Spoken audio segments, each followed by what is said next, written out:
Graça e paz, meus irmãos. Sou o pastor Cícero Pereira, do canal Eu na EBD. Meus amados, mais uma vez estamos aqui para disponibilizar para vocês os slides da lição número 7. Então, você que está tendo contato comigo pela primeira vez através deste vídeo, seja bem-vindo ou seja bem-vinda. Se você parou aqui é porque você está envolvido direto ou indireto com escola bíblica, com a parte administrativa da escola bíblica, talvez você seja superintendente, coisas assim, certo? Porque se não fosse de interesse, você não estaria aqui. Bom, então vamos direto ao assunto. Como eu já me apresentei, eu disse que eu disponibilizo aqui os slides das lições bíblicas da revistinha da CPAD, certo? Então, você que não conhece, acompanhe até o final desse vídeo. Será um vídeo rápido, não será um vídeo extenso, para você ver como que está montado aqui os slides, né? A aula. E você pode usar esse recurso de PowerPoint, você pode usar na sua igreja. Que tal você dar uma aula diferenciada, uma aula dinâmica, uma aula participativa, uma aula diferente, né, do que a convencional. Não estou dizendo que é errado a aula tradicional, da forma que você leva a sua revistinha ou anotações aí no seu caderno, e assim, não tem um jeito errado e nem um jeito certo, não. Mas nós podemos sempre nos aprimorar, nos ajustar, porque nós vivemos num mundo tecnológico. Então vamos usar aí a tecnologia ao nosso favor, certo? Então, para mim, uma aula ministrada no PowerPoint é bem proveitoso. Eu gosto bastante. Então, faça uma visita no meu canal, você que não conhece.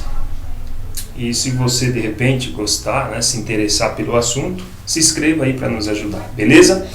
E não esqueça de, após você clicar aí para se inscrever no canal, ativar o sino de notificação. Toda vez que eu subir um vídeo aqui no canal, você será avisado aí no seu smartphone, no YouTube, quando você estiver navegando na internet. Beleza? Bom, e a você, meu amigo, minha irmã, meu irmão, amigos, professores, pastores da Escola Bíblica, aquele abraço.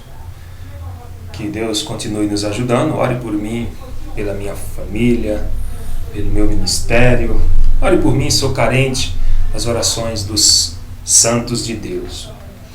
Então, não se esqueça aí de dar aquele joinha. Se você que é inscrito no canal e não ativou o sino de notificação, talvez você está perdendo aí de ser avisado pelo YouTube. Então, ativa o sininho de notificação. E por que eu peço sempre para dar o joinha? Porque o joinha, quando você clica lá, o YouTube entende, o sistema do YouTube entende que esse conteúdo é relevante para você, então ele vai te avisar. Beleza? Dito tudo isso, nós vamos aqui para a pré-aula, né? Eu costumo dizer que é uma pré-aula, mas na verdade eu mostro aqui a dinâmica, como está montado, como está estruturado aqui a lição da próxima aula. No caso aqui, a lição de número 7. Esse primeiro trimestre de 2021 nós estamos falando sobre o verdadeiro pentecostalismo, a atualidade da doutrina bíblica sobre a atuação do Espírito Santo. Hoje nós vamos falar sobre cultuando a Deus com liberdade e reverência. Lição de número 7, que será aí na maioria das igrejas ministrada amanhã, dia 14 de fevereiro. A leitura do texto áureo se encontra no livro de João, capítulo 4, versículo 24. Deus é Espírito, né? E importa que os que o adoram, os que o adoram, adorem em Espírito e em verdade. Isso Jesus dizendo, né? Na fala de Jesus. A verdade prática diz que a adoração em Espírito diz respeito à posição espiritual do adorador. Isso quer dizer que o que vale diante de Deus é como adorar, não onde adorar. Não é no monte, nem é em Jerusalém. É em espírito e em verdade. Então, a verdadeira adoração é como você adora a Deus. e não o local onde você adora. Dito isso, eu não estou querendo dizer que você não pode ir à igreja. Não, pelo contrário, devemos estar em comunhão com os irmãos nos templos, né, nas igrejas, que nós chamamos de igreja, mas na verdade é templo. A leitura bíblica em classe está na sua primeira carta que Paulo escreveu aos Coríntios, capítulo 14, versículo 26 ao 32. Só quero lembrar que esses slides, meus amados, eles são todos editáveis, tá? Você pode acrescentar ou diminuir, tá? Essa aqui é a minha aula, eu ministro do jeito que está aqui. Em algumas exceções eu acrescento algumas coisas a mais que eu vejo que é mais necessário, então eu acrescento. Mas no contexto geral, isso aqui mesmo, tá certo? A introdução diz assim, ó: o Novo Testamento não apresenta um manual de liturgia e nem estabelece regras de culto. A igreja de Corinto pode dar indicações sobre como devemos organizar o culto, como deve ser nosso culto e os elementos para que a igreja, para que seja, na verdade, aceitável a Deus, ou seja, para que o nosso culto seja aceitável a Deus. Então, Paulo aqui não está estabelecendo regras de culto, não, mas ele está deixando um parecer, como nós devemos organizar, para que melhor nós servimos e adoramos ao Senhor. Bom, o primeiro ponto, nós vamos falar sobre o culto pentecostal, liberdade e reverência. A flexibilidade cristã não se deve associar o rigor da liturgia do culto judaico com os vários sistemas de culto cristão. Pessoal, o que a gente vê hoje é igrejas evangélicas judaizantes. Isso virou uma febre. Arca da Aliança, candelabro, shofar, talit, ou talit, manto sagrado, um monte, sabe? Todos, kippah. Pessoal, judaísmo é uma religião, cristianismo é outra. Se você que está me ouvindo aqui, e você é pastor, você é responsável pela sua igreja, e está aplicando, pegando a pretextos do judaísmo, colocando dentro da sua igreja, meu irmão, eu aconselho você, ore a Deus, ou você serve a Jesus, que é o fundador do cristianismo, ou você serve o judaísmo, e tem por fundador Moisés. Judaísmo é uma religião, cristianismo é outra religião, tá? Então, não vamos judaizar as igrejas cristãs evangélicas, certo? Infelizmente, o que nós vemos hoje é isso. É lamentável, né? Quanto ao sistema de culto cristão, também não se deve engessar o ritual cristão em nossos templos, mas essa flexibilidade tem limite. Então, deve ter respeito pela estrutura já existente, mas faça-se tudo decente e com ordem.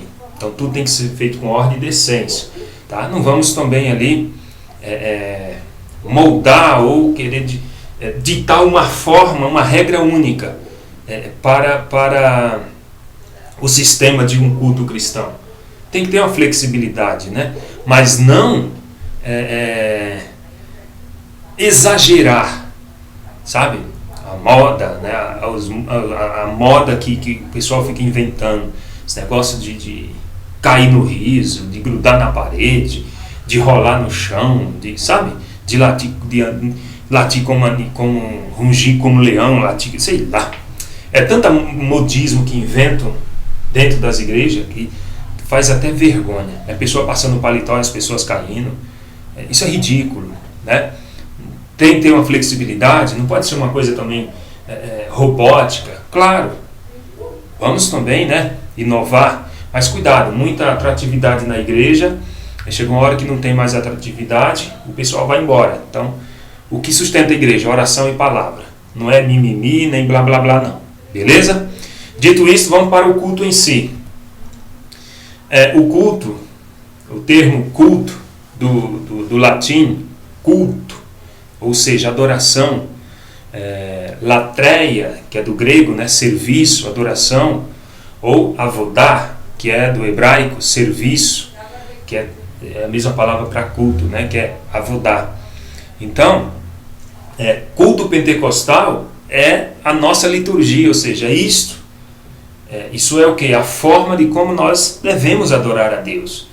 Ou seja, é adoração, é serviço, não é meninice, não é blá blá blá. Sabe? O culto tem a ver com sacrifício, o culto tem a ver com sangue. Jesus pagou lá no preço do Calvário com a sua vida. Então, o culto é um lugar de reverência. O culto pentecostal é um culto que respeita, né? Que acredita nos dons, na atualidade dos dons do Espírito Santo, sim, claro, mas também não podemos exagerar ou deixar ir para o lado da meninice. A reverência no culto. Adoração a Deus é o momento mais sublime na vida humana. Significa, essencialmente, o reconhecimento, a celebração e a exaltação da majestade divina. O culto é o diálogo de Deus com o seu povo. É um momento de reverência. A adoração é um momento de conexão com o céu e não com a internet, infelizmente. A gente presencia isso, né, nas igrejas. Enquanto o culto está rolando, está um filmando não sei o que, tirando selfie, outro, sabe, navegando no Facebook. Você está entendendo? Ah, não, eu estava transmitindo o culto. Tá, mas será que está mesmo? E outro, você está transmitindo o culto? Beleza, alguém tem que saber que você está fazendo isso. Alguém tem que saber que você está transmitindo o culto. Que dificilmente é isso, tá? A pessoa está ali, ou está na internet, ou está no celular ali e tal. Pá. Mas eu entendo que às vezes também é falta dentro da liturgia do culto, e isso acontece mais na hora da palavra. Aí às vezes a palavra não está tão interessante, o pregador já se desconectou com sua plateia faz tempo, então tem 30 pessoas, 10 está com o pregador, 20 está na internet, está no celular, está olhando para a Bíblia ali no outro versículo, porque o que se está se falando às vezes também não está sendo interessante. Mas o culto em si, no geral, tem que ter reverência. Tá certo, meus amados? Dito isso, nós finalizamos o tópico 1, que tem por síntese: adoração a Deus é essencial, o reconhecimento, a celebração e exaltação da majestade divina. Então, a adoração a Deus é essencialmente o reconhecimento. Isso é adorar a Deus, é quando você reconhece, quando você celebra, quando você exalta a majestade divina, quando você exalta o Deus Trino, o Deus Eterno, Salvador do mundo. Isso é culto.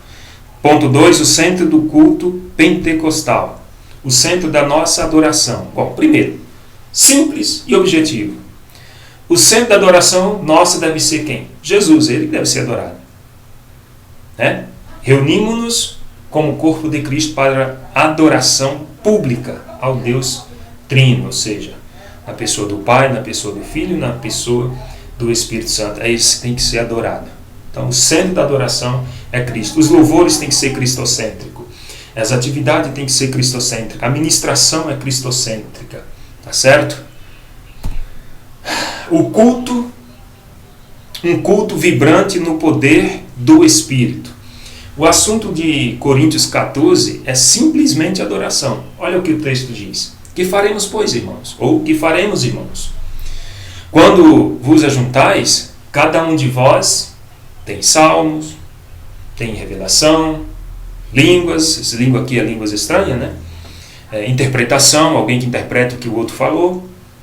E isso tudo é para edificação do corpo de Cristo.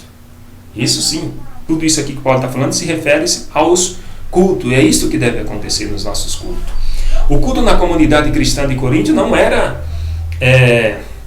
entendido e nem consistia no pregador falando para o rebanho atento e silencioso, pois havia uma interação dinâmica de compartilhar e receber. Então os crentes não eram espectadores, mas participantes do culto. A manifestação dos dons não estava restrita à liderança, mas a todos os crentes. Isso sim é um culto pentecostal, isso sim é adorar a Deus, isso é ser um culto cristocêntrico. Bom, e no ponto 3, característica pentecostal.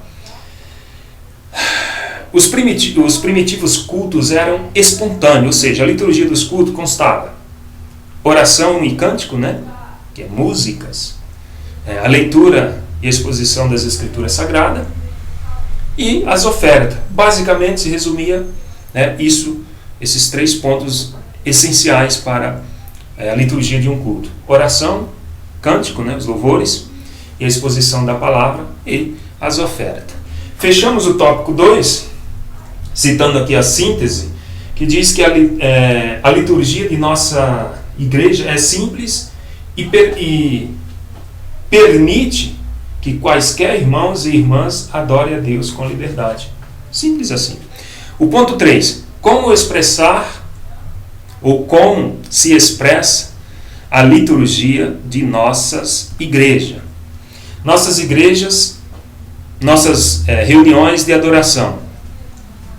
A nossa liturgia é simples e permite que quaisquer irmãos e irmãs adorem a Deus com liberdade. A nenhum deles é negado púlpito. Todos têm a oportunidade de falar à igreja o que Jesus fez na sua vida. Então, isso é uma liberdade de culto, isso é ter liberdade de a pessoa, dos irmãos, poder falar o que Jesus tem feito, né, em sua vida. São os testemunhos sobre salvação, os testemunhos sobre cura, sobre libertação e sobre outras bênçãos que o Senhor assim tem nos concedido. Culto pentecostal, o ponto 2 aqui. As manifestações no culto que o apóstolo menciona lá em Coríntios 14 são reais entre nós. Nossos irmãos e irmãs entendem essa linguagem com facilidade, pois vivemos em essas mesmas experiências. Então, são expressões espontâneas no Espírito Santo. Foi o que Paulo falou aqui. O que faremos, irmãos? Quando vos ajuntais, cada um tem salmo. Então isso é culto pentecostal, isso é ter liberdade.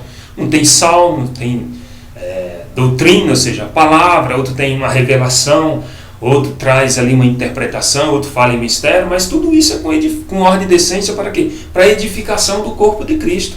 Isso é feito na expressão espontânea do Espírito Santo, na direção do Espírito Santo, certo? E o culto também, ele tem línguas, como já falamos, na interpretação, ele também tem profecias, ou seja, um culto pentecostal tem as manifestações, ou a manifestação dos dons do Espírito Santo. É muito comum o visitante sentir num culto ali a presença de Deus em suas vidas. Isso tem que ser normal em qualquer igreja. A igreja que o visitante não sente a presença de Deus, alguma coisa está errada. Não é com Deus, ou com o visitante, ou com a liturgia do culto, alguma coisa assim. E para nós fecharmos, a conclusão diz o seguinte: o Novo Testamento não estabelece forma litúrgica de adoração. Que os nossos cultos sejam dinâmicos e espontâneos, em nome de Jesus, espontaneidade e reverência. Tem que ter as coisas, tudo tem que haver ordem e decência e reverência, certo? Nós não somos espectadores de culto, nós não vamos lá como plateia simplesmente aplaudir o cantor, a cantora, como alguns dizem, chamam os músicos de levita. Até hoje eu não entendo porque é que tem muita gente que ainda tem isso na cabeça de chamar músico da casa de Deus de levita. Meu irmão, para você ser levita, primeiramente você precisa ser da tribo de Levi, coisa que você não é. Então morreu por aí o assunto. Devemos participar nos cultos com cânticos congregacionais, corais, juntos e grupos de louvores, dado a glória de Deus. Certo? Aleluia, graças ao Eterno. E assim o nosso culto, um culto racional, tudo para a glória de Deus. Pessoal, encerro aqui esta pré-aula. Mostrei para vocês aí como é que está a dinâmica dos slides, como que você pode estar ministrando a sua aula. Você pode estar aí fazendo suas alterações, as suas mudanças. Beleza? Então, dito isso, eu encerro por aqui. Tudo isso e muito mais nós fazemos dentro do reino, se for da vontade dele.